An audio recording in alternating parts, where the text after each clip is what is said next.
다스는 누구의 것이냐는 논란에 법원이 이명박 전 대통령이라는 결론을 내렸습니다.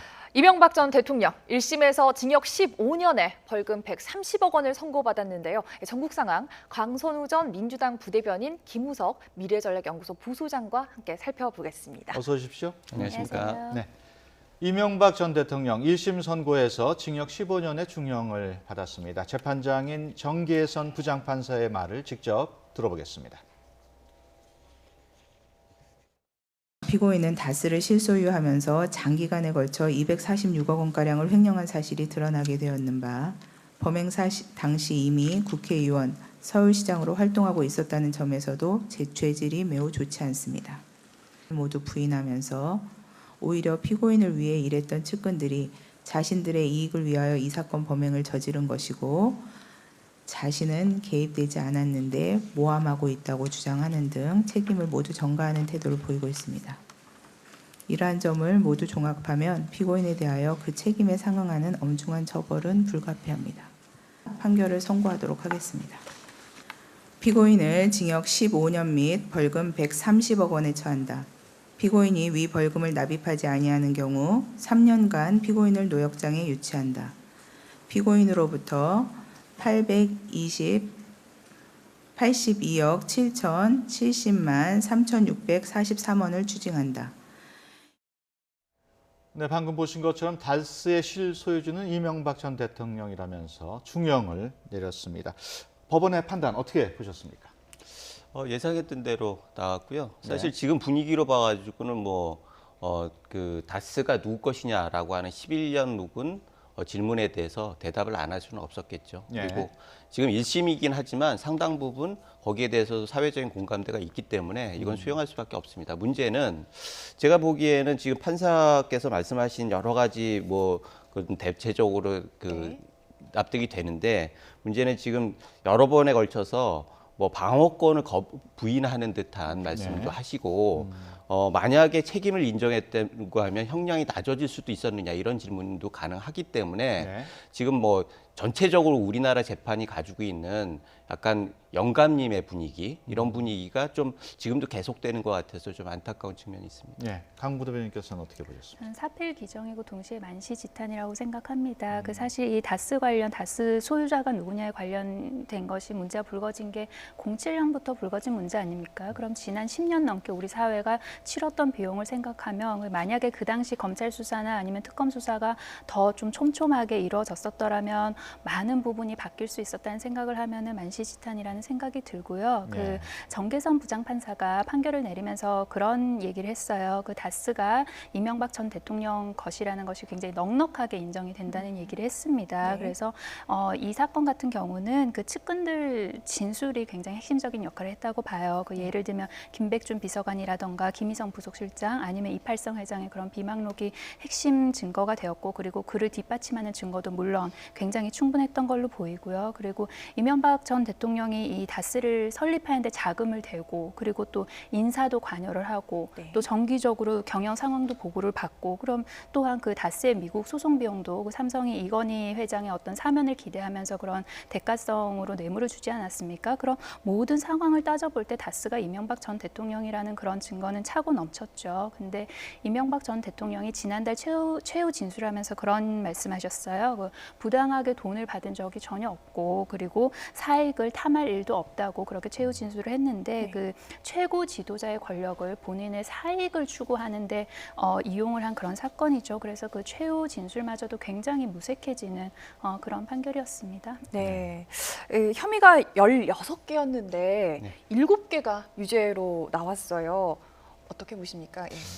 일단은 전체적으로 무죄가 된 건 하나죠. 다스 투자금 회수 관련된 부분들에 대해서 무죄가 나왔는데 네. 대부분에 있어서 이번 판결의 기본은 사실은 다스의 소유권에 대해서 실제 전제가 된다라고 하면 대체적으로 유죄가 나오거나 아니면 그게 인정이 안 된다고 하면 무죄로 갈 가능성이 굉장히 컸기 때문에 다스 이 자체의 소유권에 대해서 재판부에서 이건 MB 거다, 이명박 전 대통령 거다라고 인정을 하는 순간 대체적으로 다 유죄의 성향이 나올 것 같고 그런 면에 있어서 무죄라고 하는 부분들도 약간 특이한 부분이 있지만 결국 공소 기각이 두 건이 있습니다. 지금 다스 법인 포탈 부분하고 네. 대통령 기록물 반출에 대해서 공소 기각을 판결을 낸 거 보면 판결에 실익이 없거나 여지가 없다 이런 취지 아니겠습니까? 그런 면에 있어서 검찰에서 약간 무리한 여러 가지 사안이 있었던 것들에 대해서 약간 꼬집는 정도의 그런 부분들이 있는 거 아닌가라는 생각이 듭니다. 네, 이명박 전 대통령이 다스의 실소유주라는 논란은 11년 전부터 제기돼 왔습니다. 하지만 이 전 대통령 이 문제가 제기될 때마다 부인을 거듭했습니다. 화면 함께 보시겠습니다. 뭐 여러분 뭐 도곡당이 어떠다고요? BBK가 어떠가요? 새빨간 거짓말입니다 여러분.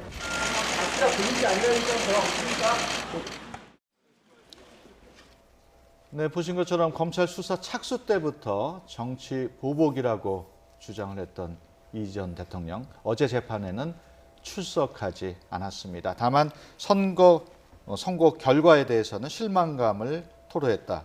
이렇게 실망감만 토로한 것으로 돼 있어요. 네.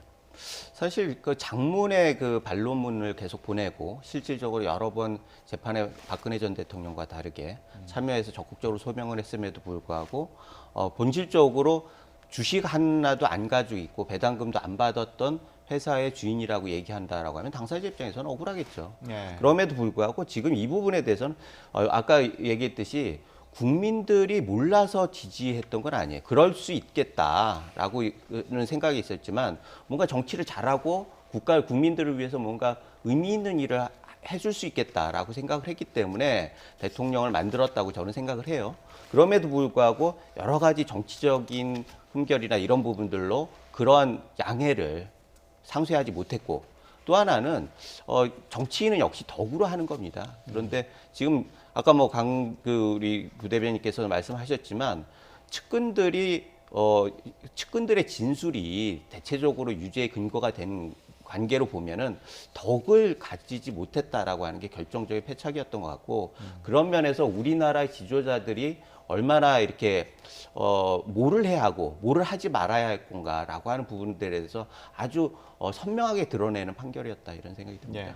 어떨까요? 그 이명박 전 대통령 항소할 것으로? 항소하겠죠. 박근혜 전 대통령이야 뭐 지금 실질적으로 보이콧하는 관계니까 항소를 안 했지만 이명박 전 대통령 같은 경우에는 이미 여러 번 성실하게 재판장도 말씀하셨지만 성실하게 재판에 임했고 그리고 실망스럽다고 한 걸 보면은 제가 보기에는 항소를 할 거라고 봅니다. 네. 그리고 항소를 안 한다고 해도 이건 검찰에서 당연히 하게 돼 있어요. 그런 면에서 이거는 역사적으로도 그렇고 언론에서도 그렇고 여론도 그렇고 대법원까지 갈 수밖에 없는 일이거든요. 그런 면에서 그런 것들의 실익을 보아가지고 뭐 판단을 하겠지만 결국 항소를 할 거라고 보고 항소를 안 한다라고 하면은 내용적으로 봐가지고 불리한 게 없다. 네. 결국은 그 항소 재판부에서 뭔가 그 주장하는데 제한이 없다라고 생각하면은 항소를 안 하는 길도 택할 수 있지만 전체적으로는 정당성을 주장하기 위해서라도 항소를 할 거라고 보여집니다. 네. 네. 아까 뭐 당연하다 이런 말씀 해주셨는데 정치권 반응 어떻습니까? 전체적으로는 다 사필 규정이라는 정치권 반응이고요. 그리고 자유한국당 같은 경우는 이명박 전 대통령을 배출한 정당이니까 조금 더 관심이 가는데 엄중한 책임감을 느낀다. 그런데 모든 판단하기엔 적절치 않다고 약간 좀 뭐 여지를 남겨놓은 것 같긴 합니다. 네, 지금 그래픽으로 나가고 있군요. 네, 그렇습니다. 근데 그 조금 전에 그 선고 결과에 관해서 일부는 유죄가 나고 그리고 일부는 또 무죄가 나는 그런 사안도 있지 않았습니까? 네. 근데 그 특히 무죄가 났던 그 다스 투자금 회수 관련해서는요, 이게 그 대통령의 직권 남용에 관해서 무죄라는 그런 판단을 내렸습니다. 그래서 그 김재정 등이 미국에서 이제 그 다스 투자금을 회수하기 위해서 이런저런 뭐 노력을 하면서 백방으로 뛰지 않았습니까? 그래서 이게 대통령의 직무 관련 일이 아니고 그 사적인 관계에서 그렇게 아마도 부탁을 한 것이다라고 해서 무죄가 난 걸로 알고 있습니다. 그리고 대통령 기록물 반출관에서는 공소 기각이 됐는데 제가 뭐 법률 전문가는 아닙니다만 그 공소장을 이렇게 제출을 할 때 일본주의라는 게 있다고 해요. 그래서 그 공소장에는 해당하는 그런 그 범죄 사실 하나만 이야기를 해야지 그 나머지 정황들을 너무 이렇게 많이 포함을 시켜서 뭔가 선입견을 갖게 했다고 해서 그래서 이 공소 기각이 된 걸로 그렇게 알고 있습니다. 네. 네, 화제를 바꿔보겠습니다. 어제 노벨 평화상 발표가 됐습니다. 문재인 대통령하고 김정은 위원장 유력한 평화상 후보로 거론됐었는데요. 결과는 달랐습니다. 너무 앞서갔을까요? 너무 앞서가기도 했죠. 사실은 그 후보 추천이 올 초에 마감이 됐다라는 얘기도 네. 있고, 만약에 그게 후보 추천을 마감됐음에도 불구하고 하려고 하면 굉장히 성과가 컸어야 합니다. 네. 전 세계적으로 굉장히 의미 있는 일이 있어야 하고 세계 평화를 위해서 기여하는 바가 있어야 하는데 이 부분에 대해서 지금은 여전히 안개 속에 있고 또 명확하게 결론을 내지를 못하는 상황에서 이런 네. 것들을 얘기를 하는 것들은 너무 앞서 나가는 측면이 있고 게다가 지금 김정은 위원장은 실질적으로 굉장히 거부감이 굉장히 많은 거예요. 사실에 미국도 그렇고 우리나라에서도 그렇고 네. 세계적으로도 세계 인권 문제가 계속 걸려 있는데 그 부분에 대해서 해결이 안 되고 있거든요. 그런 상황에서 지금 핵 문제가 서로 진전이 좀 있다고 해도 김정은 위원장은 이런 상황을 뭐 해결해야 하고 조치해야 할 부분들 이런 부분들이 굉장히 많기 때문에 네. 트럼프 대통령과 문재인 대통령 이 두 분의 하고는 완전히 다른 얘기죠. 그래서 네. 제가 보기에는 이 부분에 있어서는 과거에 김정은 그 위원장이 했던 여러 가지 우리가 알고 있는 악행들이 네. 소명이 되지 않는다라고 하면은 이 북핵 문제만 가지고 면죄부를 주기에는 좀 한계가 있고 네. 그런 면에 있어서 뭔가 중간에 많은 과정들이 필요하다는 거죠. 그런데 그런 것들이 해결되지 않은 상태에서 또 다시 그 노벨상으로 면죄부를 준다라고 하면 그거는 어떻게 보면 역사적으로나 세계적으로 그렇게 바람직한 건 아닌 거 아닌가 이런 생각이 듭니다. 네. 네. 비핵화 성과에 따라서 모두 노벨 평화상을 받을 수 있지 않을까 이런 기대들도 하는데요. 내일 폼페이오 미 국무장관이 북한을 방문하지 않습니까? 네, 어떤 것들을 할 것으로 보이십니까? 그 중장기적으로 어떻게 말씀을 드리자면 사실 비핵화 문제는 조금 중기적인 문제고 네. 그리고 장기적으로 크게 보자면 한반도의 평화인 거죠. 그래서 우리가 1차 비핵화 관련 1차 로드맵을 조금 복기를 해보면 4.27 남북 정상회담이 있었죠. 그리고 네. 나서 그 5월 26일에 그 싱가포르 북미 회담이 무산될 그런 위기에 놓였을 때 문재인 대통령과 김정은 위원장이 판문점에서 만난 5.16 남북 정상회담이 있었고 그래서 6월 12일에 그 북미 정상회담이 이루어질 수 있었죠. 그리고 그 이후에 지난달에 있었던 그 평양에서 남북회담 그리고 유엔 총회 이렇게 해서 그 1차 로드맵은 그 날짜가 그렇게 간 것 같습니다. 비핵화 실질적인 그런 조치를 위해서. 그래서 이제 남은 거는 2차 로드맵이에요. 그래서 그 2차 로드맵을 구체적으로 꾸리기 위해서 폼페이오 장관이 그 오늘 일본 그리고 아마 내일 북한 그리고 우리나라 그 다음에 중국을 방문하는 걸로 알고 있는데요. 그래서 그 2차 북미 정상회담 날짜를 조율을 할 것 같고요. 그리고 그거에 따라서 11월 6일 중간 선거 전후로 해서 이제 종전 선언이 아마도 이루어질 걸로 그렇게 예측을 하는 그런 전문가들이 많이 있는 것 같고요. 그래서 만약에 종전 선언까지 성공적으로 이루어진다면 12월 경에 그 김정은 국무위원장이 서울을 답방하는 그런 레드맵이 좀 짜여지지 않을까 생각합니다. 네. 네, 정치권 상황도 다시 한번 좀 알아보겠습니다. 자유한국당 경우에 제1야당입니다만은 지지율은 계속 정체 상태에 빠져 있는 상황입니다. 최근 전원책 변호사가 인적 쇄신을 맡을 구원투수로 투입이 됐습니다. 전원책 변호사 기자간담회에서 지금 국민의 희망은 보수가 통합하고 단일 대우를 갖추는 것이다 이렇게 강조를 했습니다. 보수 통합을 언급한 걸 보면은 바른미래당을 좀 의식했다고 봐야 될까요?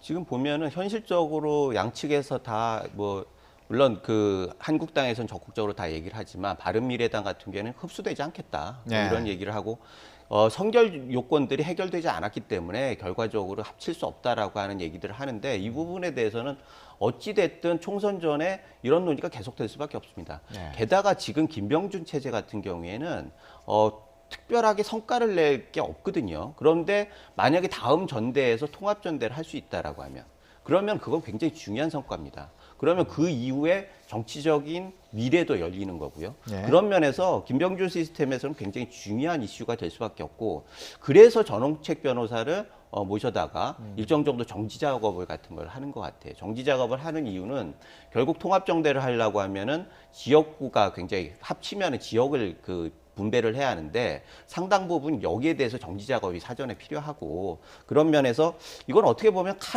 손에 피를 묻히는 그런 행위이기 때문에 네.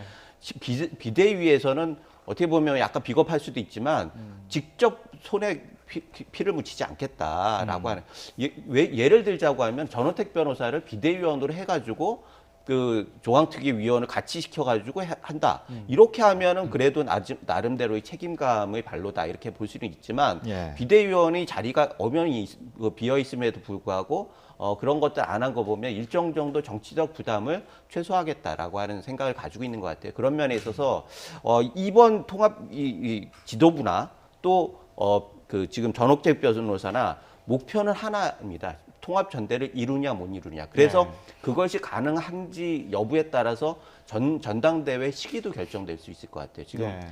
김용태 사무총장 같은 경우에는 12월 말로 끝난다라고 얘기하고 많은 사람들이 2월까지는 해야 한다라고 얘기를 하는데 어찌됐든 이 상황에서 물리적인 시간은 2월 정도로 많은 사람들이 생각하고 있어요. 그런데 네. 그 전에 지역구에서 일정 정도의 정지 작업을 하지 않으면은 통합전대는 현실적으로 불가능하기 때문에 네. 그런 면에서 지금 작업들을 하고 있는 것 같습니다. 전원책 변호사가 다당제의 경우에는 국민이 바라지 않기 때문에 양당제로 갈 수밖에 없다는 발언도 했거든요. 그 부분은 어떻게 보십니까? 저는 어떤 국민이 뭐 다당제를 바라고 어떤 국민이 양당제를 바라고 어떤 근거로 말씀을 하신 건지는 잘은 모르겠어요. 근데 네. 그 우리 김 소장님 말씀하셨듯이 어떤 그 통합 전대나 아니면 바른미래당을 끌어들이기 위해서 이렇게 양당제로 가야 된다는 그런 말을 함으로써 좀 포석을 까는 것 같습니다. 그래서 그 김병준 비대위에서 했어야 될 일이죠. 이런 인적 쇄신은. 근데 그 이제 그 전원책 변호사를 그 조광특위 위원으로 영입을 했어요. 그러면서 사실 정권을 주면서 위원장 역할을 하는 거 아니겠습니까? 근데 저는 잘 됐으면 좋겠습니다. 그 자유한국당의 인적 쇄신이 잘 됐으면 좋겠고 그래서 우리 보수가 다시 뭉치고 살아나는 그런 계기를 만들어줬으면 좋겠는데요.